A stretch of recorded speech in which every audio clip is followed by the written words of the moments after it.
Genesis chapter 1, 26 to 31. Please listen. And God said, let us make man in our image, after our likeness. This is the same man who is creating your AI technology. I want us to prove and establish that.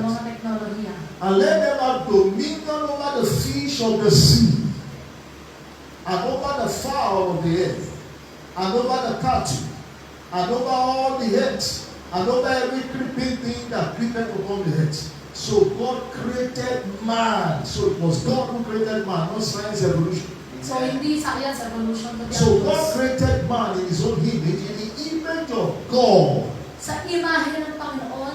So many things have been corrupted now. Marami na pong nakurap ang mundo. In the image of God. Ibig sabihin, kawangis tayo. What did he create? He created him male and female. Ikaw, babae, lalaki, So kawangis. whenever you look yourself, So pag tulitin or mo sa you lamin, behold yourself, titignan mo sarili mo, you are created in his image. katulad pala kawangis pala tayo ng If Panginoon. you create another thing, Kung may lilikhain ka sa bagay, it will not be accepted by God. hindi yan tatanggapin ng Panginoon. Because male and female is the image of Kasi God. male and female, ang image ng Panginoon, hindi babae sa babae. Not any other lalaki. thing, let's be very clear on this. So, hindi po ganun.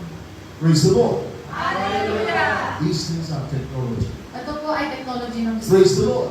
Hallelujah! He said, let them have dominion Sila ang puno over the fish of the sa sea. lahat ng mga nasa Who is to have dominion? Man. Sino daw ang magmuno? Ang tao. That's why you see man creating all kinds of technology and dominating the sea. Diba? Dinodominate ng mga tao. And everything around them in the sea Lahat ng bagay patungkol sa sea. is being dominated by man. Dinodominate ng tao. And then it says, over the fowl of the air, Doon sa kahanginan. or rather over the bed Impapawid. of the air. Sa impapawid. So what did man do to dominate? So ano yung nagawa ng Panginoon? Ay ng He tao. created the Ay rocket, he created your Huh? airplanes, he Mga created all airplanes. kinds of things. That is God. Yan ay Diyos. Inunahan na lang It is Panginoon. God known.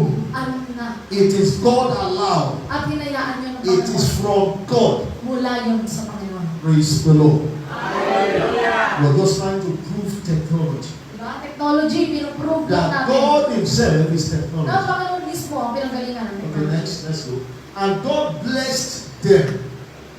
And God said unto them, be fruitful and multiply and replenish the earth and subdue. Praise the Lord. Hallelujah! Did you see the word subdue? Nakita niyo, pero hindi niyo. So when you see man, Pag nakakita kayo ng tao, man created in the image of God, sila ay nilikasabang sa they Panginoon. subdue Pinapamahalaan nila. via the technologies they make here. Sa pamamagitan ng technology, pinapamahalaan nila. Ano ba Because natin it yun? is given to man. Kasi binigyan na ng Panginoon yan sa It's tao. an authority. Yan ay otoridad. It is power Power. to subdue. Na mamahala. Praise the Lord. Hallelujah. So man is the one to subdue. So ang tao ang dapat mamahala. Dito, here. Dito sa mundo. Not technology. Hindi technology. Not AI. Hindi AI. But if you believe Pero naniniwala that AI ang AI can subdue you, ay kaya kang i-rule.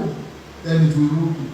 O talaga namang yun ang mag-rule. Because what you believe in, Kasi kung ano yung papaniwalaan mo, you give power to. binibigyan mo ng kapangyarihan. Praise the Lord. Hallelujah! The reason we're saying these things now Arasan bakit sinasabi natin ito? is because so many things are coming. Kasi maraming bagay na ang And you paparating at maraming need to dumating. be very At wise. kinakailangan natin maging You wise. need to be full of the knowledge of God. Maging full ng knowledge. If there is anything that would deceive, Kung meron isang bagay na pwedeng if there is anything that would cheat, makakapagdaya if there is anything that will overcome you, sa'yo, it is because you don't have knowledge. yun ay dahil hindi mo kasi alam. Hosea 4:6 says, my people are destroyed for lack of knowledge. Hosea 4 verse 6, sabi doon ng mga tao ay nawasak dahil wala silang kaalaman. Now you have knowledge being released now. Ngayon, nalalaman mo na yung mga bagay na And it is God releasing that knowledge to At ang you. Panginoon na nagre-release sa inyo ng knowledge na to. Ikaw, Ikaw.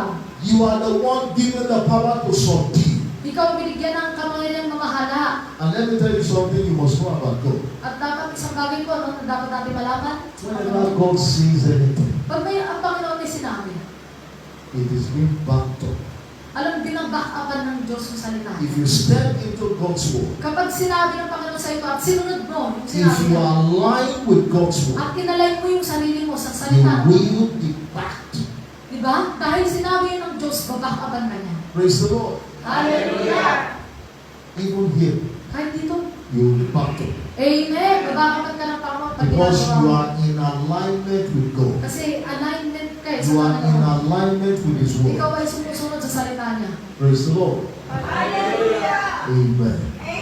He says, and God said, behold, I have given you every herb-bearing seed, which is upon the face of all the earth, and every tree in which is the fruit of a tree, yielding seed, to you it shall be for it.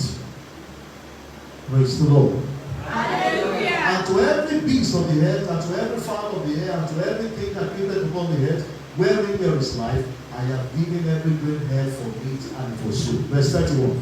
And God saw At lahat na nakita ng Panginoon everything that He had made, na kanyang ginawa and behold, at nasabi it niya was very good. na lahat ay mainam. Everything God made Lahat ng ginawa ng Panginoon was very good. ay very good. Amen! I need to repeat that again. Ulit ko. Everything God made, Amen. Lahat ng nilikha ng it Panginoon, was very ang good. lahat ng ito ay mainam. And the evening and the morning were the sixth day. Amen. Ang So salita there is na nothing created by God walang nilikha ang Panginoon that is not good. na hindi mainam. So don't ever Huwag niyong kahit kailanman accept anything that is below you.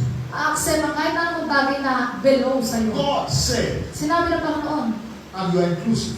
kasama ka doon. He created you in His own image Ginawa ka sa image niya. and said you are good. Sinabi niya no, ang lahat ay mabuti at maigi at maganda. Just the way you are, Kung paano ka man, the way you speak, paano ka magsalita, the way you walk, kung paano ka and kumilos, everything you do, lahat ng ginagawa mo, your stature, yung stature your mo, height, yung height mo, it was very good. kung ano ka man ngayon, lahat yan ay okay. Listen to me, there is nothing wrong with you. Walang mali sa'yo, walang dapat Don't baguhin. allow anyone to say otherwise. Diba? Huwag mo kaya nadiktahan ng iba na dapat ganito ka, dapat It ganito will ka. be very wrong. Mali yun. He says that you are fearfully and wonderfully made. Amen. Talagang pinag-isipan ng Diyos paano ka nilikha. Marvelous are the works of God. Diba sinasabi na kung ganyan ka nilikha ng Panginoon, You are a maigi. work of God. Marvelous are ye.